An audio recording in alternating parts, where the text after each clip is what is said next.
Hi செல்லக்குட்டீஸ். இன்னைக்கு நாம ஒரு அக்வாரியம் போய் அங்க வாழ்ற உயிரினங்களை சந்திக்க போறோம். என் கூட சேர்ந்து நீங்களும் வரீங்களா? வாங்க பார்க்கலாம். இதோ இந்த மணல்ல ஊர்ந்து போற சிவப்பு நண்டை பார்த்தீங்களா? உங்களுக்கு ஒண்ணு தெரியுமா? நண்டு தண்ணியில வாழ்ற துப்புரவாளர்னு சொல்லலாம். ஏன் தெரியுமா? அது இறந்து போன மற்ற உயிரினங்களை சாப்பிட்றதுனால அதை சுத்தி இருக்கிற இடம் தூய்மையா இருக்கு. அதனாலதான். இதோ இங்க கண்ணாடியில நகர்ந்து போறது என்னன்னு சொல்லுங்க. சரியா சொன்னீங்க, இதுதான் நத்தை. நத்தை மெதுவாதான் நகரும். இந்த நத்தை கண்ணாடி அப்புறம் செடிகள்ல வாழ்ற பாசிகளை சாப்பிட்றதுனால கண்ணாடி தூய்மையா இருக்கு. உங்களுக்குலாம் இன்ட்ரெஸ்டிங்கா ஒன்று சொல்லவா? நத்தைக்கு டங்கு கிடையாது.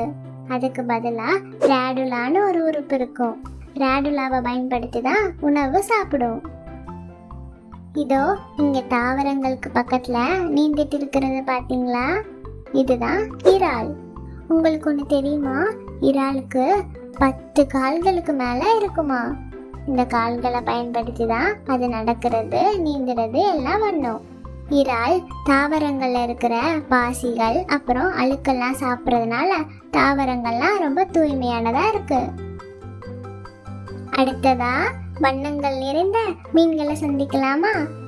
முதல்ல இந்த க்ளோன் ஃபிஷ்ஷை பாருங்களேன். இந்த க்ளோன் ஃபிஷ்லாம் சீ அனிமோன்கள்ல தான் வாழும்.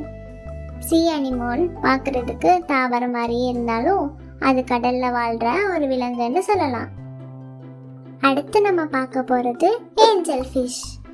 இந்த ஏஞ்சல் ஃபிஷ் மஞ்சள் அப்புறம் நீல நிற கோடுகளோட இருக்கு. இதோட உடல் தட்டையான வடிவத்துல இருக்குல்ல. அடுத்ததா பீட்டா ஃபிஷ். இந்த பீட்டா ஃபிஷ்க்கு இன்னொரு பேர் கூட இருக்கு. என்னன்னு தெரியுமா? சியாமீஸ் ஃபைட்டிங் ஃபிஷ் அப்படின்னு கூட சொல்லுவோம். இந்த பீட்டா ஃபிஷ்ஷோட ஃபின்ஸ் அழகா ரிப்பன் மாதிரியே இருக்கு, பாத்தீங்களா? அடுத்து நம்ம பார்க்க போற ஃபிஷ் நியான் டெட்ரா. இது பார்க்கிறதுக்கு தண்ணிக்கு அடியில ஜொலிக்கிற ஸ்டார் மாதிரியே இருக்கு. கடைசியா நம்ம பார்க்க போறது கப்பி ஃபிஷ். இந்த கப்பி ஃபிஷ் ரொம்ப கலர்ஃபுல்லா இருக்கு.